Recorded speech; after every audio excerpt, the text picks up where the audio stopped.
जय हिंद दोस्तों। मैं इस वीडियो में आप लोगों को सिंधु घाटी सभ्यता की विशेषताओं के बारे में बताने वाला हूं। इसके पहले वाले वीडियो में मैंने आप लोगों को सिंधु घाटी सभ्यता के जो विभिन्न नगर थे उनसे कौन कौन सी वस्तुएं मिली हैं इसके बारे में मैंने आप लोगों को बता दिया है। और इस वीडियो में मैं आपको सिंधु घाटी सभ्यता की विशेषता के बारे में बताऊंगा, जिसमें नगर नियोजन के बारे में यहाँ पे मैं बताऊंगा। और इसके अगले वाले वीडियो में मैं राजनीतिक जीवन, धार्मिक एवं सांस्कृतिक जीवन दोनों का एक साथ, और आर्थिक एवं व्यापारिक, विज्ञान एवं प्रौद्योगिकी, इसके बारे में एक साथ दो वीडियो और लगेंगे। फिर सिंधु घाटी सभ्यता हमारा खत्म हो जाएगा। ठीक। सिंधु घाटी सभ्यता में जो नगर नियोजन थी, ये सिंधु घाटी सभ्यता की सर्व प्रमुख या सबसे मुख्य विशेषता थी नगर नियोजन की। थोड़ा संक्षिप्त में नगर नियोजन के बारे में समझ लेते हैं। ये सिंधु घाटी सभ्यता की क्या थी? सर्व प्रमुख विशेषता थी, सबसे मुख्य विशेषता थी। और क्या है कि जो नगर नियोजन मतलब जो नगर था सिंधु घाटी सभ्यता का, उसको एक नियोजित तरीके से बनाया गया था। जैसे कि जो सड़कें वहां पे थी वो एक दूसरे को समकोण पर काटती थी, और मुख्य सड़क के दोनों ओर पक्की नालियां बनी हुई थी। और जिनसे क्या होता था, जो घरों घरों में मतलब पानी जो आता था, मतलब जो घर में, जैसे घर में शौचालय है और नल है, जो नल से पानी निकलती थी उसके मतलब वो पानी गली में जाता था। फिर गली को सड़क के जो मुख्य मतलब दोनों तरफ बनी थी पक्की नालियां, उनको जोड़ा गया था। तो मतलब जल निकासी की भी एक अच्छी व्यवस्था, एक अच्छी नहीं, नगर नियोजन, सिंधु घाटी सभ्यता की सबसे मुख्य विशेषता नगर नियोजन थी। और नगर नियोजन की सबसे मुख्य विशेषता जल निकास की प्रणाली थी। ठीक। और इसके बाद हम ये देखते हैं कि सिंधु मतलब नगर नियोजन में स्नानागार भी बना था, अन्नागार भी बना था। ठीक। ये दोनों भी थे, ये भी विशेषता उसी के अंदर आ जाता है। फिर हम देखते हैं कि नगर नियोजन में जो हड़प्पा नगर है और मोहनजोदड़ो है, वहां पे जब खुदाई हुई तो पूर्वी और पश्चिमी में दो टीले मिले। जो पूर्वी टीला था उस पे एक स्थानीय आम लोगों का, जैसे मतलब गांव की तरह होता था, वो मतलब उसका साक्ष्य मिला है कि यहाँ पे लगता ऐसे ऐसे था कि जैसे यहाँ पे आम जनता रहती थी। और जो पश्चिमी टीला मिला है वहां पे एक दुर्ग बना है, मतलब बड़ा सा महल के जैसा। तो उससे ये पता लगता है कि शायद यहाँ पे राजा लोग रहते थे। ठीक। तो आइए देखते हैं नगर नियोजन की जो विशेषता है नगर नियोजन की, उसमें सबसे पहला है सड़क व्यवस्था। ठीक। हम देखते हैं कि नगर का जो मतलब सिंधु घाटी सभ्यता थी, उसके जो नगर थे वहां की सड़कें कैसी थी। तो सड़क व्यवस्था में हम देखते हैं कि 9.15 मीटर चौड़ी मुख्य सड़क। ठीक। और अन्य सड़क 2.75 से 3.66 मीटर। ये जो मुख्य सड़क है वो 9.15 मीटर मतलब काफी लंबा, मतलब काफी चौड़ा सड़क था। ये यहाँ पे चौड़ाई के बारे में दिया है, काफी चौड़ा सड़क था। जिसे पुरातत्वविदों ने क्या कहा कि ये शायद मतलब यहाँ सिंधु घाटी सभ्यता का जो था या मोहनजोदड़ो का वो राजपथ था। जैसे आज दिल्ली में नहीं बना चौड़ा सा राजपथ, वैसे शायद ये भी क्या था, राजपथ था। और अन्य सड़कें जो थी वो इससे काफी कम चौड़ी थी, 2.75 से 3.66 मीटर चौड़ी थी। ठीक। फिर दूसरी बात है सड़क व्यवस्था में कि सड़क एक दूसरे को समकोण पर काटते थे। मैंने क्या बताया था इसके पहले कि सड़क क्या करते थे, एक दूसरे को समकोण पर काटते थे। समकोण पर काटने का मतलब होता है कि एक नियोजित तरीके से सड़क का निर्माण किया गया था, किसी को मतलब आवागमन के लिए बाधित नहीं होना पड़ता था। ठीक। जैसे आजकल सिटी में बना होता है गलियों में। सड़कें मिट्टी की बनी थी। सड़कें कैसी किससे बनी थी? मिट्टी की बनी थी सड़कें। ठीक। प्रत्येक गली मुख्य सड़क से जुड़ी होती थी। यानी जैसे मैं बताया कि समकोण पर काटी थी सड़कें, तो जो सड़कें मान लो गली में गई है, जैसे गली में गई है कोई सड़क, उसके दोनों बगल घर होते थे और वो गली मुख्य सड़क से जाके जुड़ जाती थी। तो प्रत्येक लोग अपने घर से निकलकर गली वाले सड़क में आते थे, गली वाले सड़क से मुख्य सड़क पर जाते थे। तो कितनी अच्छी तरीके से, कितने नियोजित तरीके से व्यवस्था की गई थी सिंधु घाटी सभ्यता में। ठीक। जल निकास प्रणाली देखते हैं, जो नगर नियोजन की सबसे प्रमुख विशेषता है।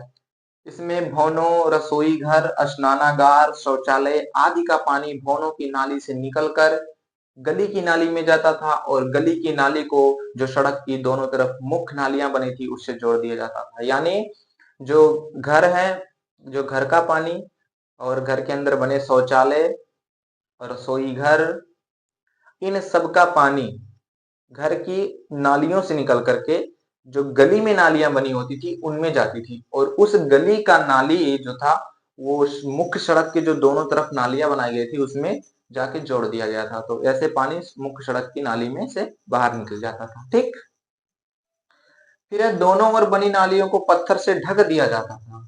सोचो यार, इतने वर्ष पहले लोग मतलब इतना ज्यादा सोचते थे, मतलब इतने ज्यादा स्वच्छता पे, साफ सफाई पर ध्यान, इतने नियोजित तरीके से किसी चीज का निर्माण करते थे। सोचो उनको ये, मतलब कितना अच्छा उनको ये मालूम था कि यार हम यदि सड़क मतलब नालियों को ढकेंगे नहीं तो उससे जो गंदगी उत्पन्न होगी वो हमारे स्वास्थ्य के लिए हानिकारक होगी, इसलिए उन्होंने उसको ढकना चालू कर दिया। सोचो, नालियों को पत्थर से ढक दिया करते थे।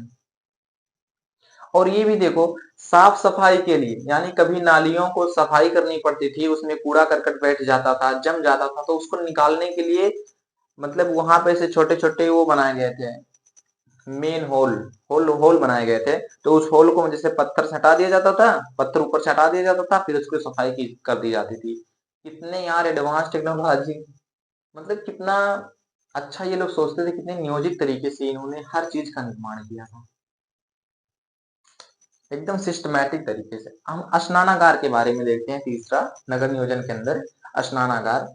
ये स्नानागार नाम से ही पता है, स्नानागार यानी स्नान करने वाला स्थान। ठीक, 39 × 3 39 23 8 यानी 39 फुट लंबा, 23 फुट चौड़ा और 8 फुट गहरा क्या था, स्नानागार था।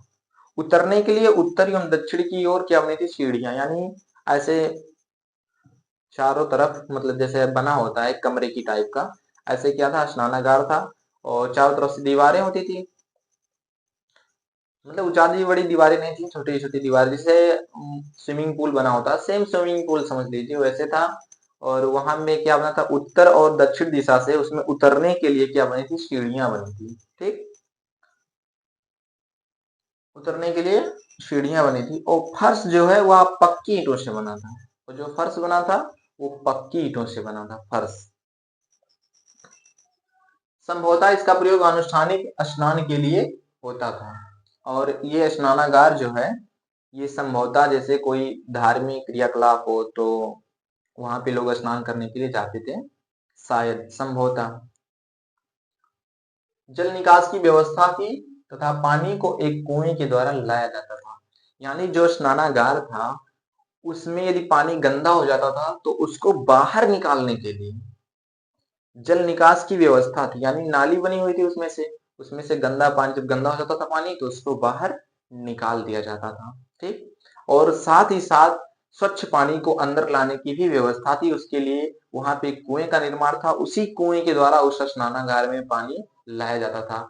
यार, ये देख के ना, जो मार्शल महोदय थे उन्होंने कहा इसके बारे में कि वास्तव में ये आजकल के जैसे वर्तमान नगर निर्माण होता है, ऐसे वो लोग उतने पहले नगर निर्माण कर लिए, उतने मतलब उच्च तरीके से एकदम, ठीक, एकदम नियोजित तरीके से जैसे आजकल का निर्माण होता है, वैसे वो लोग 5,000 4500 वर्ष पहले उस तरह के निर्माण कर लिए, उस तरीके से। अन्नागार, जैसे स्नानागार है वो नहाने वाला स्थान था, और अन्नागार क्या है, अन्न रखने का स्थान, अनाज रखने का स्थान था। ठीक, ये जो अन्नागार था ये 45.71 मीटर लंबा तथा 15 से 86 मीटर चौड़ा था, यानी जो अन्नागार था वो कितना था, 45.71 मीटर क्या था, लंबा था, और 15 से लेकर के 86 मीटर तक चौड़ा था। ठीक, इसमें अनाज रखे जाते थे। और हड़प्पा के दुर्ग में 12 धान्य कोठर खोजे गए। जो हड़प्पा हड़प्पा जो नगर था वहां से 12 ऐसे अन्नागार खोजे गए। ठीक, ये बताया गया। ईंटें, अभी एक और बचा है, अन्नागार में हवा जाने की व्यवस्था थी। सोचो यार, ये लोग जानते थे कि यदि अनाज घर में हवा नहीं जाएगी तो अनाज खराब हो सकता है। मतलब ये लोग बहुत यार उच्च कोटि के एकदम सोच वाले थे, एकदम सच में।